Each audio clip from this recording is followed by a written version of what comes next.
நேயர்கள் அனைவருக்கும் வணக்கம். இந்த வீடியோ உங்க வாழ்க்கையவே மாற்றக்கூடிய ஒரு வீடியோவா இருக்க போகுது. இந்த வீடியோவில் 2023 வருஷத்துக்கு உண்டான புத்தாண்டு பலனை தான் நம்ம பார்க்க போறோம். பொதுவாகவே புத்தாண்டு ராசி பலன் அப்படின்னாலே மக்கள் பயப்பட ஆரம்பிச்சிட்டாங்க. ஏன் அப்படின்னாக்கா 2020 2021 நம்மள அந்த அளவுக்கு வாட்டி வதச்சு போட்டுருச்சு. ஆனா எல்லாரும் நல்லா இருக்கும்னு சொன்னப்போ கூட நம்ம ஜோசியத்தை பொறுத்த வரைக்கும் ரொம்ப துல்லியமா இந்த 2-3 வருடம் அப்படிங்கிறது சரியில்லை அப்படின்னு தான் சொல்லியிருந்தோம். அது கூட நிறைய பேர் நீங்க நெகட்டிவா சொல்றீங்க அப்படிங்கிற மாதிரிலாம் போட்டிருந்தாங்க. இப்ப அதை உணர்ந்திருப்பாங்க அப்படின்னு நான் நினைக்கிறேன். சரி, இப்ப 2023 எப்படி இருக்கு அப்படின்னு பார்க்கணும். வருஷம் பிறகும் போது பாத்தீங்க அப்படின்னாக்க வருட கிரகங்களா சொல்லப்படுற சனி பகவான் வந்து மகர ராசியில ஆட்சியில் இருக்காரு. ஜனவரி 17 கும்ப ராசிக்கு போறாரு. அங்க இருந்துகிட்டே பாத்தீங்க அப்படின்னாக்க மேச ராசியை பார்ப்பாரு, சிம்ம ராசியை பார்ப்பாரு, விருச்சிக ராசியை பார்ப்பாரு. குரு பகவான் பாத்தீங்கன்னா வருட தொடக்கத்துல மீன ராசியில இருக்காரு. அதன் பிறகு ஏப்ரல் மாசத்துல மேச ராசிக்கு போய் அங்க இருக்க ராகுவோட சேர போறாரு. அவரோட பார்வை அப்படிங்கிறது அங்கிருந்து 5, 7, 9 இந்த இடத்துல உழுவ போகுது. அப்ப சிம்ம ராசிக்கு பாத்தீங்கன்னா குரு பார்வையும் ஏப்ரலுக்கு மேல கிடைக்கும், சனி பார்வையும் இருக்கும்.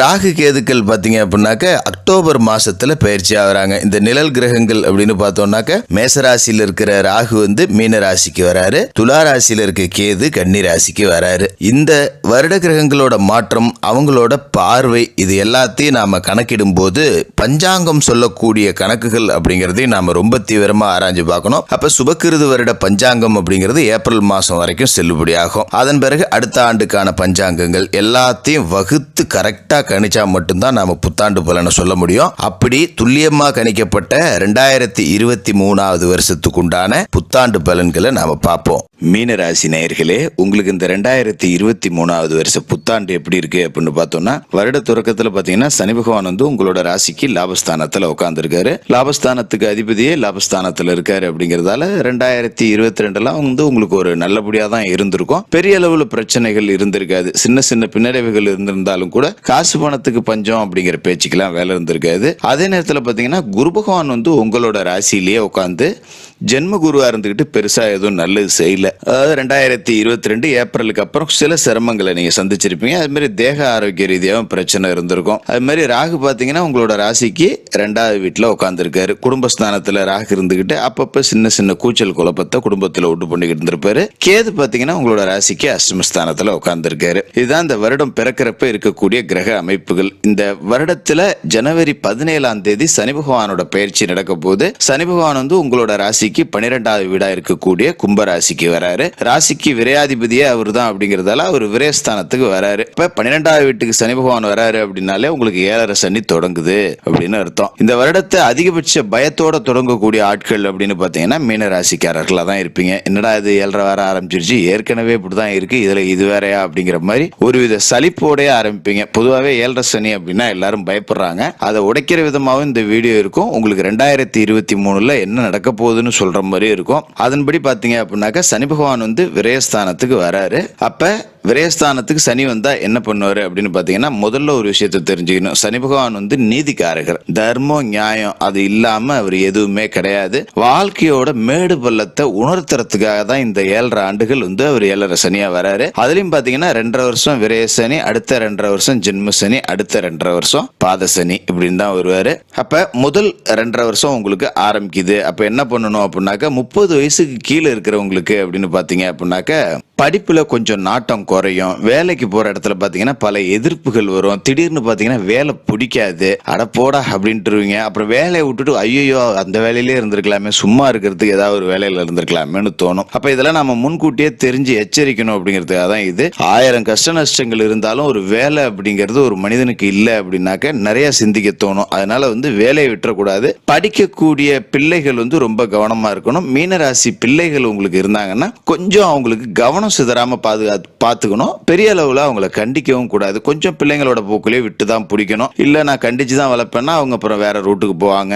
சொல்லாம கொள்ளாம எங்கேயா ஓடுறது ஓடியாடுறது இந்த மாதிரி பிரச்சனைகள் இருக்கும். அதே மாதிரி பாத்தீங்க அப்படின்னாக்க திருமணத்துல வந்து கொஞ்சம் தடை தாமதங்கள் இருக்கும். காதல் திருமணத்துக்குலாம் பாத்தீங்கன்னா பெரிய அளவுல ஒரு போர்க்களமே நடத்துற மாதிரி இருக்கும். அவ்வளவு சீக்கிரமாலாம் காதல் திருமணத்துக்கு ஒப்புதல் கிடைச்சிடாது. அதே நேரத்துல பாத்தீங்கன்னா சனி பகவான் வந்து விரயஸ்தானத்துல இருக்கும் போது விரயத்துக்கு தக்கன உங்களை சம்பாதிக்கவும் வச்சிருவாரு. ஏன்னா உங்களோட ராசிக்கு லாபஸ்தானத்துக்கும் அவர் தான் அதிபதி. அதிபதி.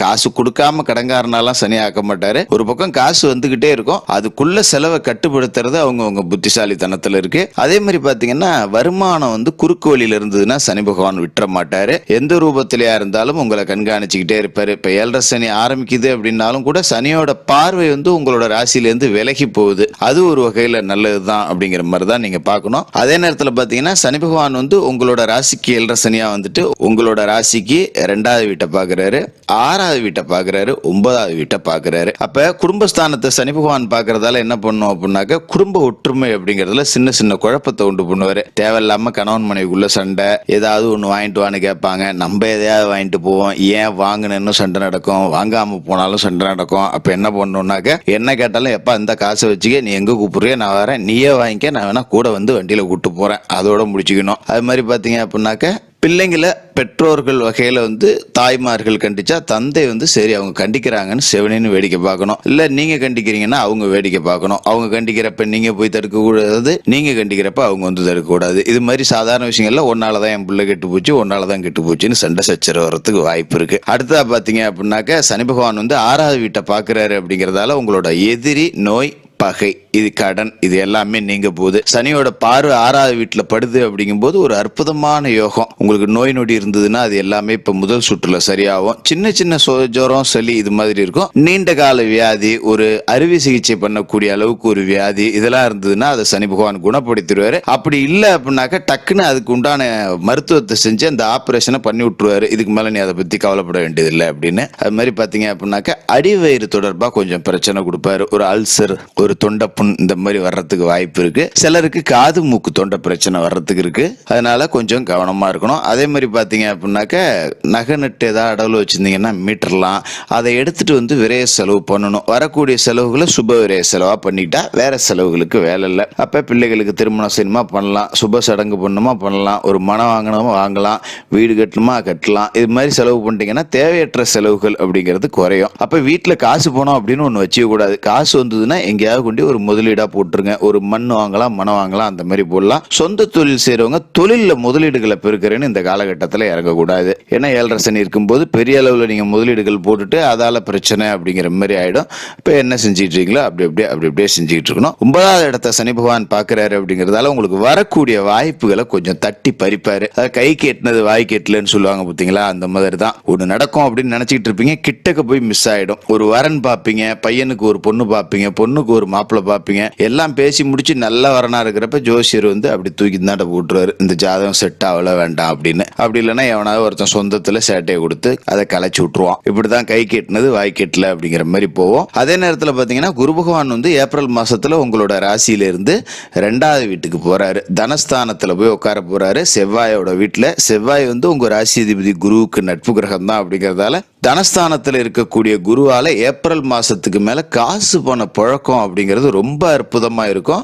ஏற்கனவே ராகு தனஸ்தானத்துல இருக்காரு, அவர் ஏதாவது குறுக்கு வழியில ஏதாவது காசு கொடுப்பாரு. அதாவது நாம செய்யாத வேலைகளை செய்ய வச்சு காசு கொடுத்துருப்பாரு. நம்ம சிவனேன்னு ஒரு இடத்துல வேலை செஞ்சுக்கிட்டு இருந்திருப்போம், திடீர்னு ஒரு இடம் வரும், அதை மாத்தி விட்டா காசு வரும், இந்த கமிஷன் தரகு இந்த மாதிரிலாம் சம்பாதிக்க வச்சிருப்பாரு. இப்ப குரு வந்து நல்ல முறையிலேயே உங்களை சம்பாதிக்க வைப்பாரு. அப்ப வேலையில இருக்கவங்களுக்கு ஒரு பதவி உயர்வு, ஊதிய உயர்வு இதெல்லாம் கிடைக்கக்கூடிய வாய்ப்புகள் அப்படிங்கிறது பரிபூர்ணமா இருக்கும். அதே மாதிரி குழந்தை இல்லாத தம்பதிகளுக்கெல்லாம் குழந்தை பிறக்கிற வாய்ப்பு அப்படிங்கிறது இந்த ஏப்ரல் 2023க்கு மேல நிச்சயமா இருக்கு. பிறக்கக்கூடிய குழந்தை ஆண் குழந்தையா பிறக்கிறதுக்கு உண்டான வாய்ப்புகள் கூடுதலாவே இருக்கு. ராகு அக்டோபர்ல பாத்தீங்கன்னா உங்களோட ராசிக்கே வராரு. அப்ப ஜென்மத்துல ராகு இருக்கும்போது பாத்தீங்கன்னா நீங்க துர்க்கை அம்மன் வழிபாடு அப்படிங்கறது தொடர்ச்சியா செய்யணும். ஏன்னா ராசியில ராகு இருந்துகிட்டு உடல் பிணியை கொடுப்பாரு. கேது பாத்தீங்க அப்படின்னாக்க கலத்திரஸ்தானத்துக்கு வந்துருவாரு. இப்ப அவர் என்ன பண்ணுவாருன்னா கணவன் மனைவிக்குள்ள சின்ன சின்ன சண்டை சச்சரவு கொடுப்பாரு. ஆனாலும் குடும்பஸ்தானத்துல குரு பகவான் உட்கார்ந்து இருக்கிறதால இந்த சர்ப்ப கிரகங்களோட பாதிப்புகளை நிச்சயமா குறைப்பாங்க. அதை பத்தி கவலைப்பட வேண்டியதில்லை. 7.5 சனி வரப்போகுது அப்படின்னு நினைச்சு நீங்க கொஞ்சம் கூட அச்சப்பட வேண்டியதில்லை.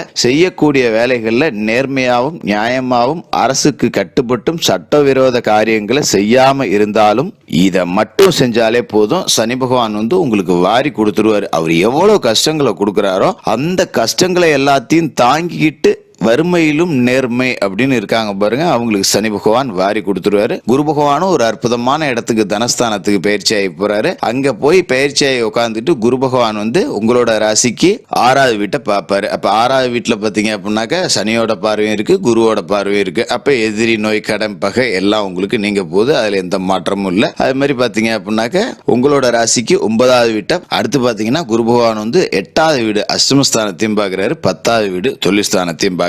அப்ப ஒரு பக்கம் வளர்ச்சி இல்லை அப்படின்னாலும் இன்னொரு பக்கம் வளர்ச்சி இருக்கு. இந்த 7.5 சனி காலகட்டத்துல ஒரு பக்கம் வளர்ச்சி இருக்கு அப்படிங்கறதே ஒரு அற்புதமான யோகம் தான். அதனால 2023 பொறுத்த வரைக்கும் நீங்க பயப்பட வேண்டியதில்லை. 10 ரூபா வந்தா 10 ரூபா செலவாகும், 10 ரூபா வரலையா அந்த 10 ரூபா செலவு ஆகாது. அதை பத்தி பிரச்சனை இல்லை. வரக்கூடிய காசுல வந்து கொஞ்சம் தான தர்மத்துக்குன்னு செலவு பண்ணுங்க. சனிக்கிழமையில கருப்பு வஸ்திரம் அணிங்க. சனிக்கிழமையில சனி பகவானுக்கு எள் தீபம் ஏற்றி எள் சாதத்தை நைவேத்தியமா வச்சு காக்கைக்கு அன்னம் விடுங்க. அது மாதிரி பாத்தீங்கன்னா கருப்பு நிற வாயில்லா ஜீவராசிகளுக்கு உங்களால முடிஞ்சப்பெல்லாம் உணவு கொடுங்க. ஒரு யானைக்கு வாழைப்பழம் கொடுக்கறது, நாய்க்குட்டிக்கு பிஸ்கட் போடுறது, பசுவுக்கு கீரை கொடுக்கறது, இந்த மாதிரி கருப்பு நிற வாயில்லா ஜீவன்களா பார்த்து உணவளிச்சிங்க அப்படின்னாலே சனி பகவான் மனம் குளிர்ந்து உங்களுக்கு நன்மைகள் செய்ய ஆரம்பிச்சிடுவாரு. இப்ப 7.5 சனியை பார்த்து பயப்பட வேண்டியதில்லை. 2023 உங்களுக்கு ஒரு சராசரியான ஆண்டாவே இருக்கும். மீன ராசிக்காரர்களுக்கு வாழ்த்துக்கள்.